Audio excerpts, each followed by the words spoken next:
Yo, let's go and welcome to the video. We've made it to final boss in Tempest Keep finally, KT.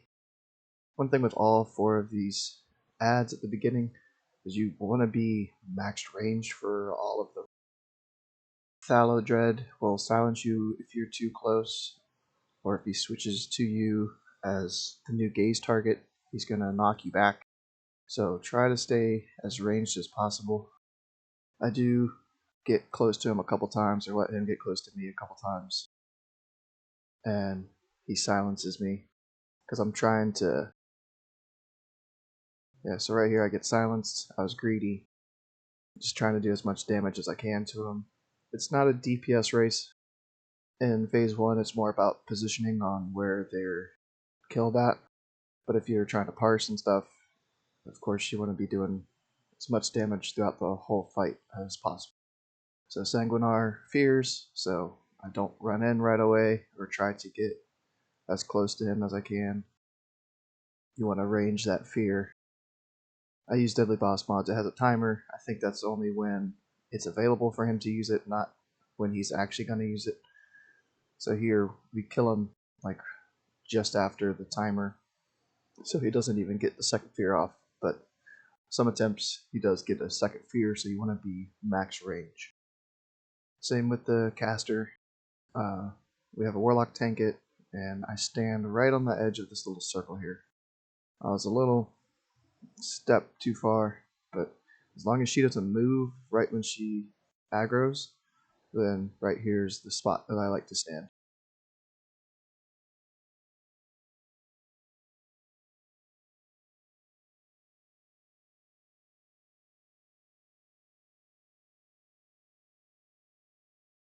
And the last ad, the engineer, he throws bombs. So again, I'm maxed ranged, so I don't get hit by those bombs. I think he targets or just throws it at the main tank, but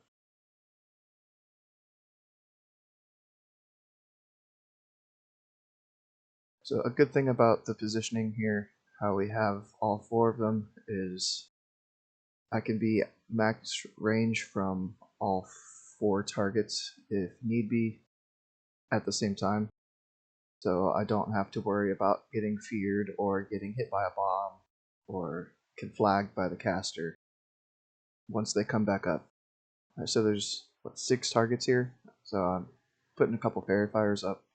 I'll fairy fire the bow for the hunter tank over there too. And then hurricane.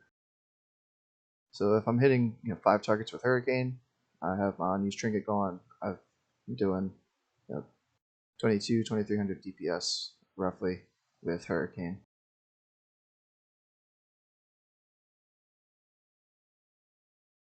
And we're going to be wanting to pick up the staff. Now, I've seen people pick it up as soon as the staff dies. I wait until they're all dead.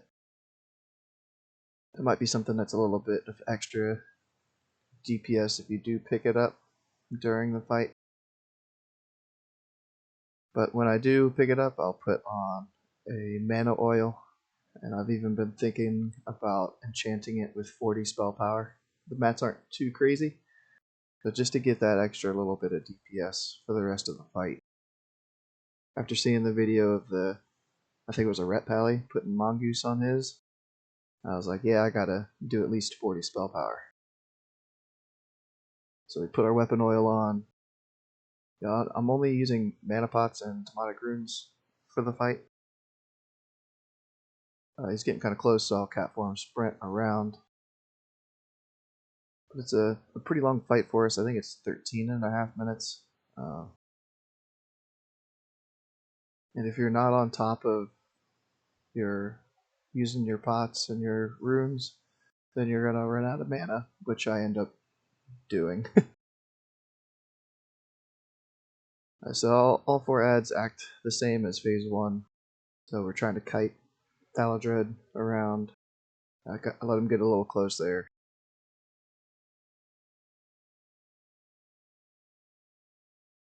Alright, so he's dead, so I'm going to go over Fairy Fire the 2 melee targets, and then Fairy Fire the caster. She hasn't moved, so I can stand in my safe spot here. And I know that I'm not in range of that fear over on the left side of me either because of where they're tanked. But if you guys have a different position, you might be in range of that fear. So just try to be max range from all the targets that are still left up. This is when we've always been popping heroism to try to get all the ads down before KT comes up, which is in 5 seconds. We usually have one up with a little bit of health left, so engineers 40%. Usually I switch to KT to put up a fairy fire right away. I didn't do that this attempt.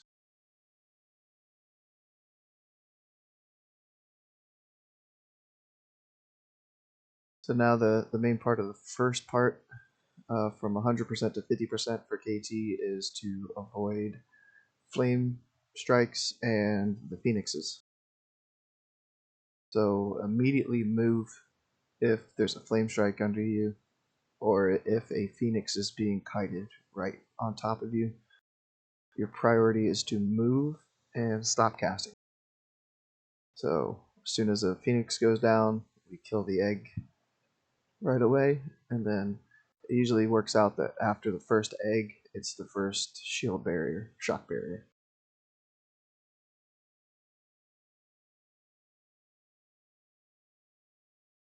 Alright, so we're 25% away from the next phase. Just trying to keep mana up until we get there. There's a little bit of a break. I've got kind of low graphic settings, so those flame strikes are a bigger range than what it looks like, so try to be a little bit away. Get to use 2 innervates during the fight since it's so long.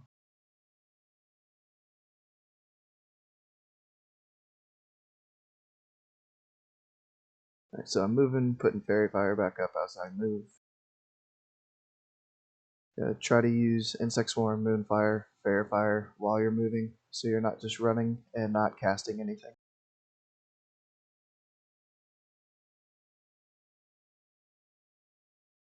Alright, got him to 50%, so he's going to vanish for a little bit, screen's going to start shaking.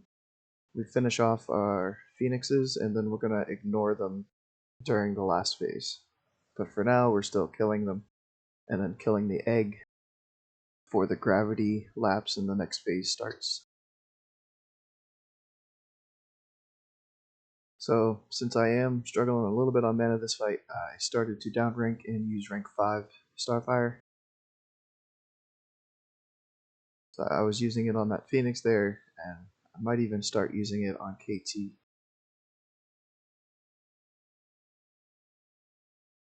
I switched back to max rank. Okay, cool. For here, while you're moving, I'm guilty of it right here. I didn't use any spells for that first little bit of flying, but it's not necessarily important for you to get as low as possible right away. You can wait for your dots to fall off while you're putting them back up. Move closer to the ground so you don't take fall damage when gravity lapse ends. So runes available, but I'm at 3k health, so I wait until I'm topped off for popping that rune.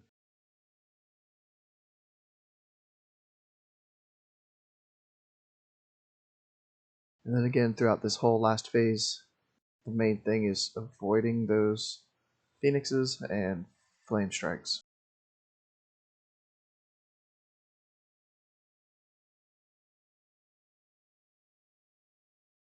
I bandage sometimes during this part of the phase. Once there's gravity lapse and you're in the air, you're taking too much damage to be able to really use first aid, use a bandage. But while we're up in gravity lapse, I bark skin, because there's a lot of spell pushback. So air phases, bark skin, get some casts off.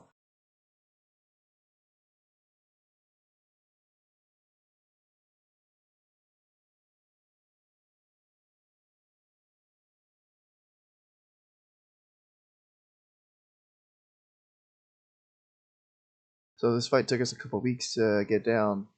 We've got him down 3 times, I think. And I feel like there's a couple of things, positioning-wise, we can improve on. But if you guys take the ads in a different spot that you see is better, let me know.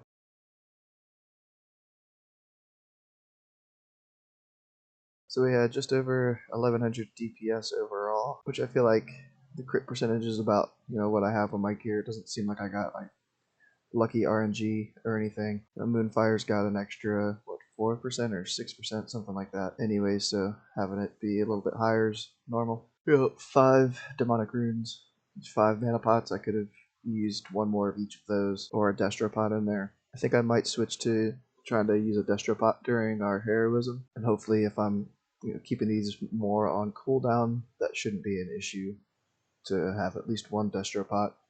The shorter the fight gets, the more we can switch from mana pots to destro pots. I feel like for a long time, I'm still going to be having 2 battle res, which is a pretty big mana drain, so using them as mana pots going to help with that.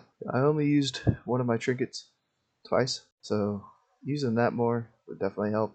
And even the dark iron pipe, I used 5, should be able to get 6 of those. So that's another thing to always check if you're wondering if your parse isn't high enough or anything and you felt like you did really well.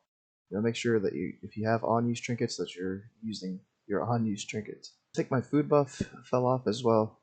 I might have been greedy from the previous attempt and didn't get another food buff up. I've got the staff macroed into Starfire, so it's got a couple of uses of the staff there. Having that staff equipped with the weapon oil and everything, we're getting 9.6k crits. So hopefully with another piece of gear or two and enchanting it with that 40 spell power, I can break that 10k mark. Another thing I need to focus on a little bit is Force of Nature. So I think we can use it on the second ad, the one that fears. As soon as he pops his little fear and they're moving him into position, I could pop the trees on him. With a 3-minute cooldown, should be able to get 3 or 4 casts. I used one at the very end, but got almost 12k damage out of one global cooldown. So I finally got around to doing my epic fight form like a week or 2 ago. And of course, the first fight after getting that, I had the Charm of Swift Flight on during KT. So it doesn't hurt to double check your gear before you start your attempt, especially if you do the first 3 bosses and then come back later. Thanks for watching. Got one more boss left for this phase, Lady Vash. Try to get that out. It's the fight for me. I'm on the generators, so I don't have the greatest parse on that fight, which is why I saved that for last. I tried to make the videos as I got at least a 90 parse on the boss, but I'll make one anyways.